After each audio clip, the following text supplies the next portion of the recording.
You're listening to a podcast from thespoilist.com.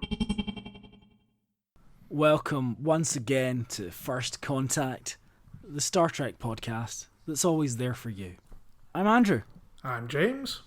And I'm Alex. This time we watched Reunion. It first aired the week of November 5th, 1990.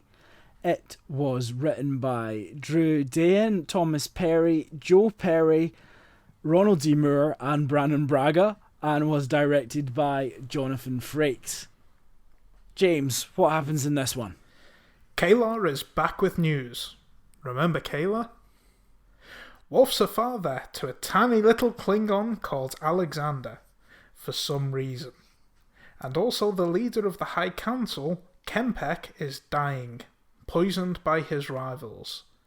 Kempek wants Picard to arbitrate on his successor, with Duras and Gowron keen to lead the Empire. Following Kempek's very sudden death, Picard delays the process for as long as he can while he investigates. Meanwhile, Kayla announces she wants to marry Worf, but he refuses to share his shame with Alexander. This leads Kayla to investigate Worf's dishonour, which leads her to accusing Duras and his family of treason with the Romulans. Duras kills her in order to keep the secret, and Worf challenges him to the right of vengeance. But will he be able to fight and keep his Starfleet principles? No, he won't. That's right, James. Well, Alex, you hadn't seen this episode before. It's a Klingon episode. I think we all know how you feel about those. What did you think of it? Well, I mean, I'm under the impression that this is generally a well-received episode. Is that right? Yeah, I would say so. Yeah, no. Yeah, I didn't care for it. Like, I think you can say what you like about Klingon episodes. Oh, I'll say plenty. But I think the thing with Star Trek Discovery is it's shown me how much worse they could be. If you think about this episode, there is no disembodied baby's head, for example. Yeah.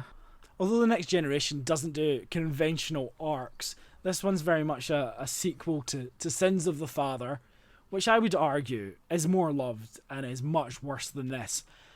Because you've got all the stuff on Klingon with the ceremonies and the dancing and all that kind of thing, and the strange old women. But here, oh god, it's primarily, it's got all the Klingon politics, but it's still in familiar surroundings. So I think it benefits from that. But anyway, were you happy to see Kayla at least? I mean, the Klingons are a bit pole-faced, but I think I like her because she totally undermines Worf and takes the piss. I mean, I have literally no memory of her. which kind of is a hindrance for the episode, I would say. I mean, if you don't remember much about any of what went before, I would say that is a hindrance to this, in the same way that if you're watching Star Trek Discovery and you haven't watched Series 4 of Enterprise, you're watching going, what? The Defiant? What?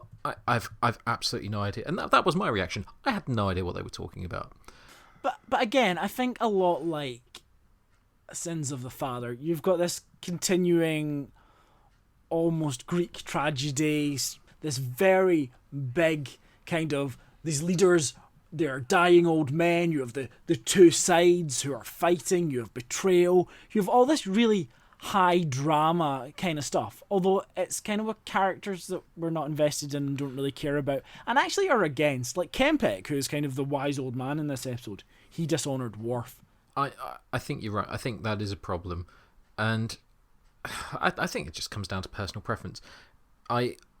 It's not something I care for. I find it a bit po-faced, and in fact I find elements of this quite sort of soap opera-y.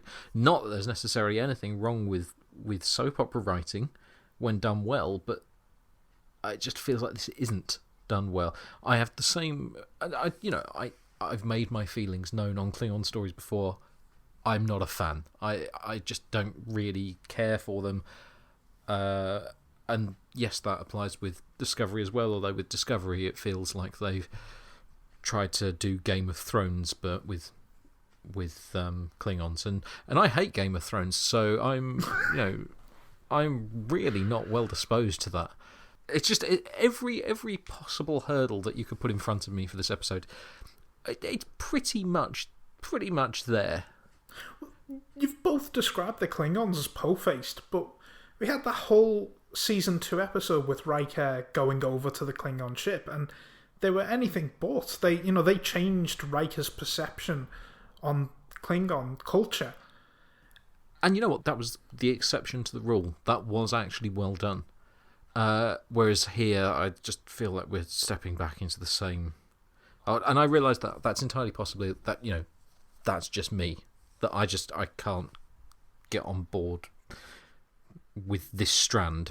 A lot of the character development for Worf is him realising not to be so po-faced about Klingon culture. He grew up with humans but had to learn about Klingon culture basically by reading about it, so he's got a very clinical view of it. Whereas there's a lot of Klingons who aren't so strict on following exactly the word of Kahless. They're a bit like Vikings in some ways as well, because there's a lot of cultural appropriation going on with the Klingons. It's grab a bit from the Russians, grab a little bit from samurai, and kind of we like drinking our blood wine and like sing songs and all that kind of thing, and that's sort of fun. And I like Kaylar because she thinks all the Klingon stuff is kind of nonsense, and she's also kind of fun and flirty, so obviously you get rid of that one character that I like.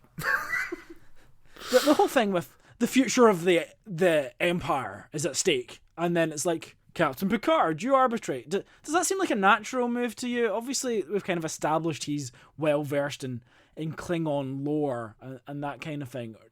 Does that seem like a natural story point, or is it just like Star Trek Next Generation? The ship has to be center of everything. I kind of let it pass. I didn't focus on it much. Perhaps I was still laughing because when Alexander is first introduced, I burst out laughing. The shot of him on the transporter I found immensely funny, and every time that he would crop up in another scene, I just had visions of Garth Marenghi's Dark Place. There was something just very off about it. Well, it's a good thing the character never reappears, If it doesn't become a series regular or anything like that. Yeah, I'm braced for that.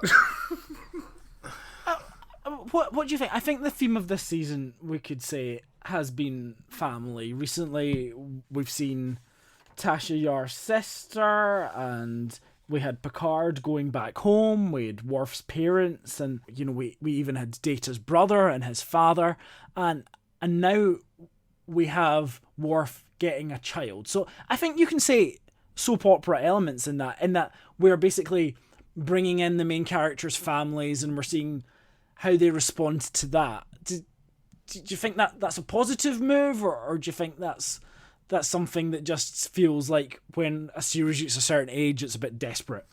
I don't think it's necessarily a negative thing. I think it's something only to be expected, that as time goes by, as you do introspection of your characters. I mean, obviously we talk about Red Dwarf now constantly on this, but how many times have we had episodes dealing with the same characters' psyches over and over again, and yet you can still find ways of doing that? I think the problem is what you refer to there, is the fact we've had a lot of this recently, and you just sort of, especially when you're coming off an episode nominally about family into another episode about family, I find myself thinking I just really like an episode about some weird space gas. Luckily, next week's episode's not about Riker having a son. Oh, for f***'s sake. The weird thing I feel about this episode is the whole Alexander thing doesn't feel like the core of the episode. It feels like the relationship between Picard and Worf and how their characters have developed is the core of the episode. I would agree with that. You would expect that to be a much more big dramatic standpoint, Whereas it mostly seems to be sort of quite early on and then quite late on.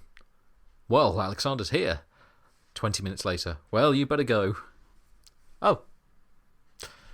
I don't feel there isn't a scene, and maybe that's with the character of Worf, where he really has a meaningful engagement until the end of the episode. And maybe that's kind of the arc there.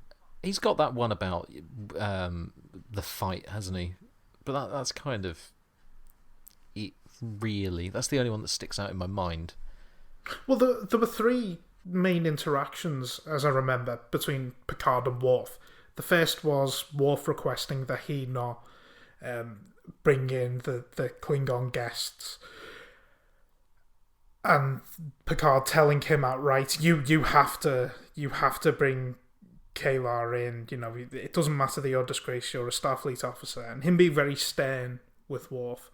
And then later on, Picard's being nicer to Worf, being a little bit softer, recognizing that Worf is struggling, and then at the end, obviously, he's stern again, and it all feels like this relationship between the two characters has built where Picard knows the limits, and he knows how he needs to best manage Worf.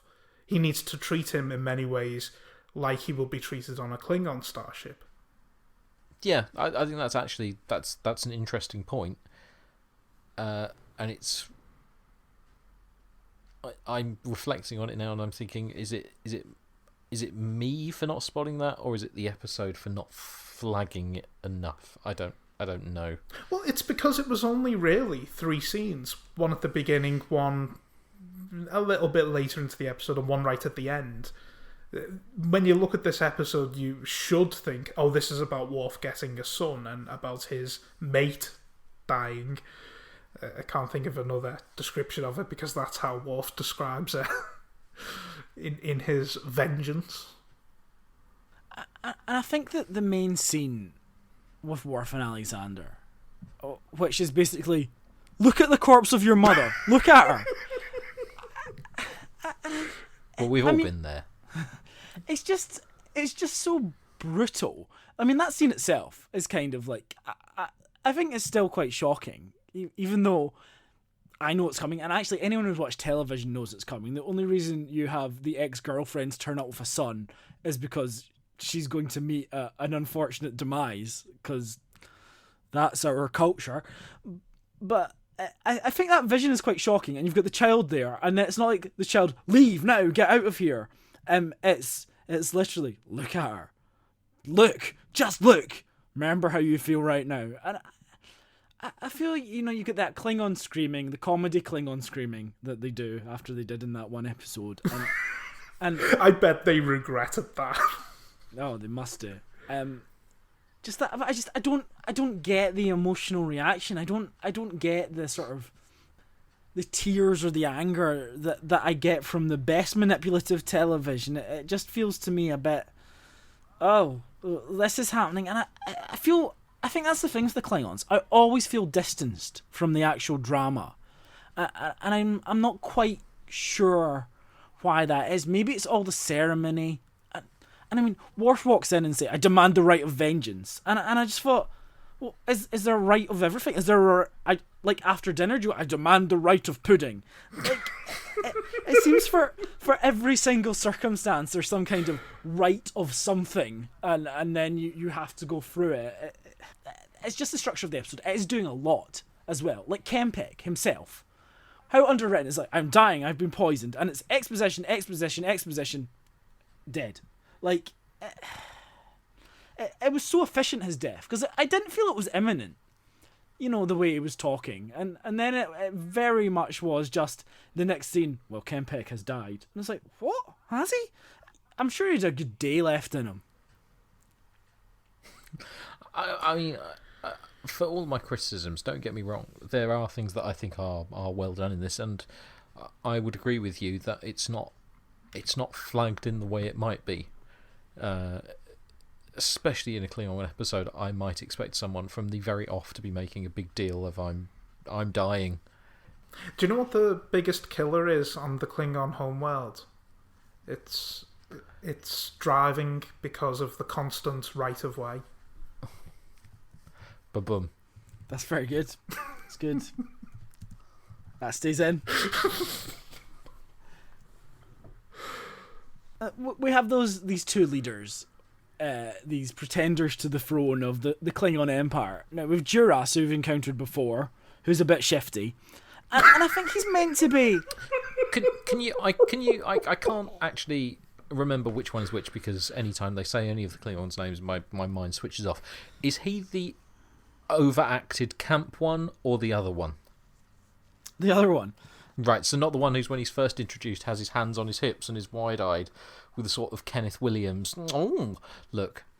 So he was in it before. He was the one who betrayed Worf, or his father. Yeah, that means nothing to me.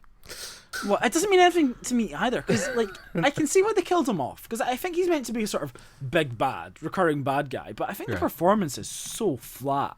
I just don't really care about Duras at all, and the Duras family will continue to play a role in this series. And, oh god, as will Gowron. Oh god. And I think it's interesting because Gowron in this episode is just there to be the other guy, because you need another guy to be the leader. And Gowron comes back and is actually, I think there's quite interesting stuff played out with Gowron right the way through Deep Space Nine. But Deep Space Nine makes everything good. Deep Space Nine makes Klingons interesting. And the Ferengi. It's like cheese. How so? Well, it can improve anything. Oh right, I thought you meant like if cheese was on Deep Space Nine, it would be better. No, cheese was on Voyager. I don't know if any of you guys ever had the Star Trek The Next Generation VHS board game. But I did. Now, Robert O'Reilly plays a character in that called Captain Kavok, and basically you have just spacescape for a lot of the game. The story is that he's stolen the Enterprise, and someone's brought a video camera on board and shot on those sets in quite low resolution for this game. And every time he appears on the screen, you have to hit your comm badge and say, "Yes, Captain Kavok," because in the game, you're the only crew members on the Enterprise, and while you roll the dice, he can do things to you. Really, it's not important. All of this is on YouTube, though, if you want to watch the full run of the game. You could maybe play along if you find a printout of the board somewhere. But that's my major memory of him, was playing that game and responding and hitting my comm badge. Now, the game came with little cardboard comm badges, but I had my own metal one that I used when I played on my own. But away from my childhood. You were not alone. You had Captain Kavok to keep you company. I did. I had Captain Kavok giving me orders, giving me purpose in life. My little TNG comm badge. Yes, Captain Kavok. Yes. Now there is another T-shirt. You remember Sins of the Father, right? No. The creepy old woman. Remember the creepy old woman? I'm lying. I remember it. I'm just choosing not to. The thing is, at the end of that, none of us were really very sure what had happened, as far as I can tell. So Worf got dishonoured. I remember that. Worf got dishonoured. I remember that, but I didn't really understand any of the process or quite why it happened to protect the Empire. It was like Romulan subplot, something to do with that. Yeah, with no Romulan presence. Much like this episode, hey, that explosion that happens was a Romulan device. Now, why exactly did he do that when he was already dead? Just to give you something to investigate and tie it to the Romulans? That's just a little plot point that is there to create a little investigation that doesn't really come into it. To implicate with guilt when actually there was absolutely zero reason for any of it. Unless he was trying to assassinate Gowron? Was that the point? And then they bring up, like, oh, it was a suicide bomber. And you're like, well, that's an interesting development. That has some kind of reading in the wider world, perhaps even greater today than it was then. And you go, nah, it doesn't matter. Move on from that. You sum it up there with that long description. I'm just completely lost. And I'm not saying it's even necessarily hard to follow. I think I just switch off, especially with the Klingon on Klingon scenes. Kalar doesn't accept Worf's dishonor and then investigates it by looking up Wikipedia, as far as I can tell. And she gets all of that from that. So it's basically, I know she's an ambassador, but it's all just there. And then it's like, oh, we must kill her. But it's like an open secret. Everyone knows this. So why does her investigating actually change anything, given Worf's accepted it? Why does he go and kill her? I mean, it just feels very mean-spirited. There is no answer. Yes, it is. Because the plot doesn't even demand it, let's be perfectly honest. Well, she was rocking the boat, and most Klingons wanted the status quo. God, you know what? I've seen an awful lot of status quo fans that look like Klingons, so that figures. Yeah, but I like that that was, I would say dramatically, that's sort of good for people who don't remember that episode, because it kind of explains it with as much understanding that I took away from the first episode. So, that's some well integrated exposition, I would say, right before she kind of dies. But I guess the big thing to discuss is the big finale, the Rite of Vengeance itself, where Worf fights with his bat'leth and Duras fights with his samurai sword, and you think, well, Worf's a Starfleet officer, he'll do the right thing, he won't be a murderous bastard. But no. Were you shocked by this ending? Were you like, well, I didn't see that coming in this sanitized TV show world?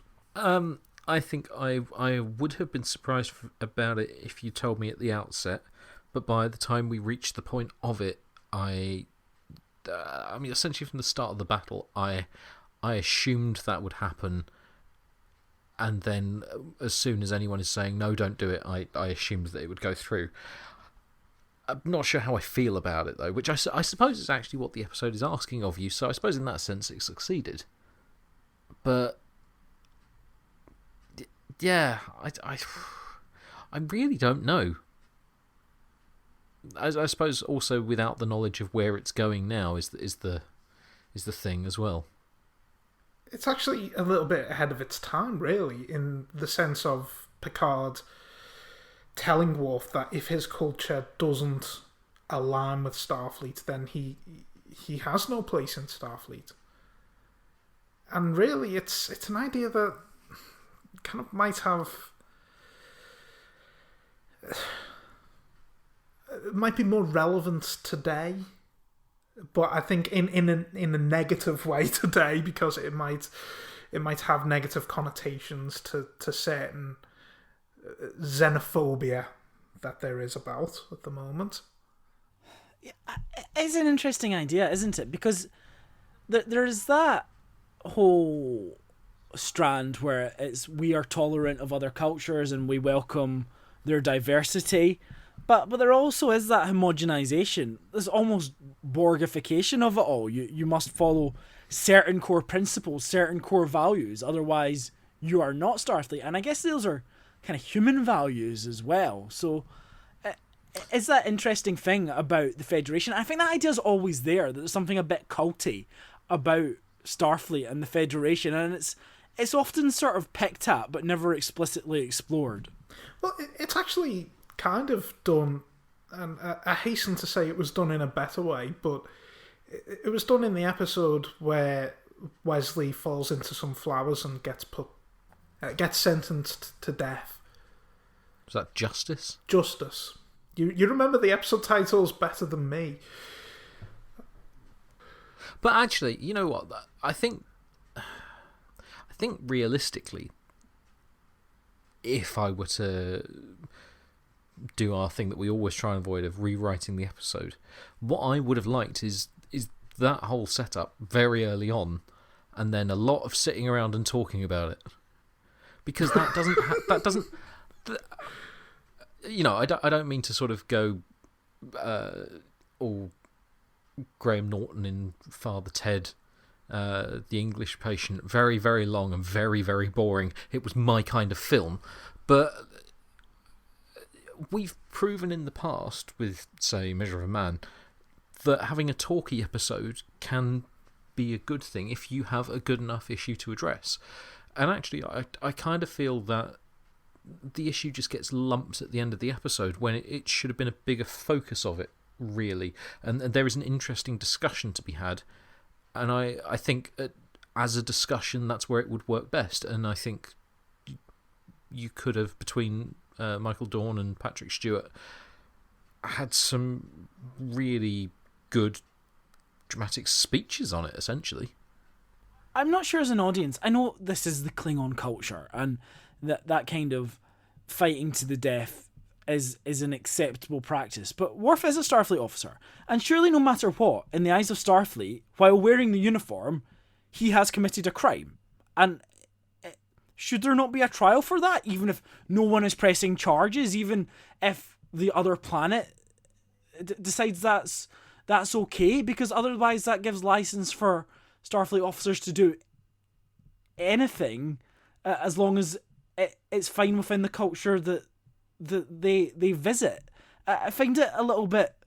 I think you're right. I think there does need to be more discussion and more exploration of the morality, because ultimately that's not a satisfying ending. A discommendation on the record. It's just like, no, what? Like, he by rights he should be kicked out of Starfleet for this. And that's the problem that I had, where I said without knowing where it's going, because it feels entirely unresolved, and if it's not developed further, then it's entirely unsatisfying. I'm holding out the hope that isn't the end of it. As much as I didn't particularly care for the episode, as I say, the interesting part is at the end, and that's a saving grace for it. But if nothing comes of it, then that's really disappointing. Somebody on the team that I work on, they got a file note for sending a personal email, which they shouldn't have sent to somebody who they shouldn't have sent it to. Worf got the same punishment for murdering somebody. I mean, he'll go on to get another mark on his permanent record when he saves the life of his wife, rather than meeting an important contact during the war. He's told he'll never make the captain's chair after that one, so that Captain Worf series could never happen without me getting very annoyed about it. They all praise him very highly in Generations. His note on his record is completely forgotten about in Generations, and I'm not happy about that. That is the one problem with Star Trek 7. I think the thing as well is they always say, Mr. Worf, you've been an outstanding officer going beyond the call of duty, and you think, no, he has to bugger off to the Klingon Empire every 5 episodes or so. It seems that side of him, just like Data being an android, interferes with their work. That's all I'm saying. This is the second episode of Star Trek in a row that basically deals with a chance sexual encounter from seasons before. Well, I think we'll go for the trilogy then, won't we? Who else has had a chance sexual encounter? Well... Imagine there's an episode of just Riker where all these women turn up with all these, 500 bearded children. And a load of chairs with some, wear to the arms. They're very hairy babies. And speaking of furniture, that is quite some effort for the blood on the poufet in this episode. That's going to be a devil to sponge out, is all I'm saying. Anyway, I think we can all agree that was certainly an episode that a lot of people get something out of. It was certainly an episode of Star Trek The Next Generation. And it will certainly have big ramifications for the universe and the future of the franchise. Will it? We'll talk more about that in Quickfire. Quickfire. So this is the first episode of Star Trek The Next Generation written by Brannon Braga, who will go on to be showrunner on Voyager and co-creator of Enterprise. He's currently working as executive producer and one of the main directors on The Orville. And I kind of love Brannon Braga. He co-wrote with Ron Moore, who he worked with on this episode, 2 of the movies, Generations and First Contact. And many would say he stayed on the franchise too long, which may or may not be right. But he goes on to write some of my favourite episodes. And he also follows the Spoilist on Twitter for some very strange reason that I've not worked out yet. But I'm going to at him when we release this, and then he will surely unfollow. Yeah. Curiously enough, this episode was directed by Jonathan Frakes. Now, Jonathan Frakes continues to work with Brannon Braga on the Orville, where he has directed, but he's also currently working as director on Star Trek Discovery, never leaving the franchise. And he's also announced that he's directing the new Picard series. Star Trek June Buggy. Essentially, what I'm thinking is Mad Max, but none of that fire or people in strange clothes. I think just me, a buggy, and the very best of Deacon Blue. Must we turn to the Nitpicker's Guide? No, obviously not, but we're going to anyway. In the Equipment Oddities section for this episode, Phil, good old Phil Farrand, has some discrepancies he wants to point out. He says that during one tender moment between Worf and Kayla, she places her hands on his chest. In fact, she lays her hand directly over his communicator. Of course. I like the idea that this whole, everything that they're saying, their tender exchange is just broadcast to the entire ship. Of course, it doesn't chirp. It must have a loving embrace sensor to know when not to turn on. Yeah, well, I think we've all had relationships like that, Phil, but most of us don't try and make up for it with 933 pages of this stuff. This is the first appearance of the Vorcha class attack cruiser. I liked that model. I made a note of that. I said, oh, that's a nice model. Due to budget constraints, all previous Klingon vessels had been reused footage from the movies. But this looked like a very nicely shot model. Lovely in the remaster as well. There you go. This is the first appearance of the Bat'leth. I didn't realise that. I thought I'd seen it before.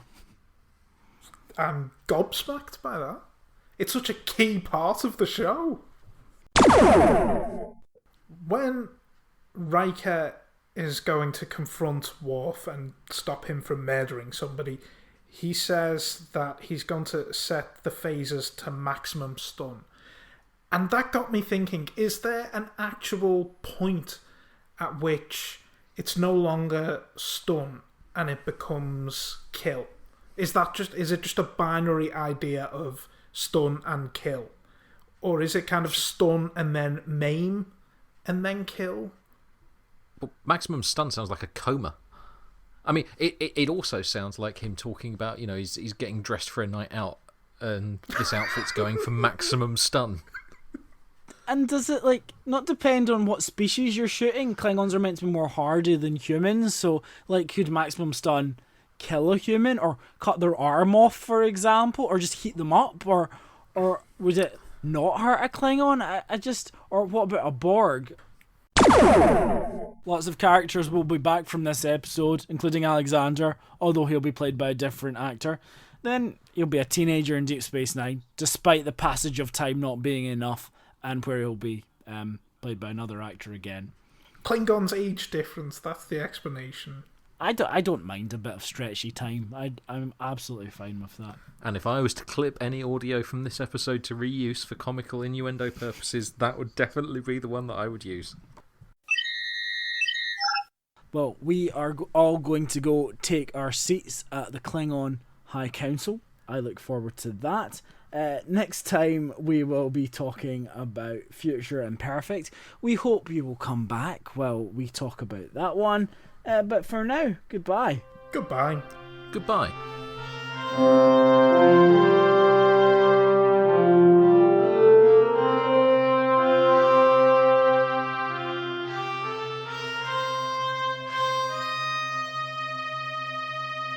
Just really like an episode about some weird space gas.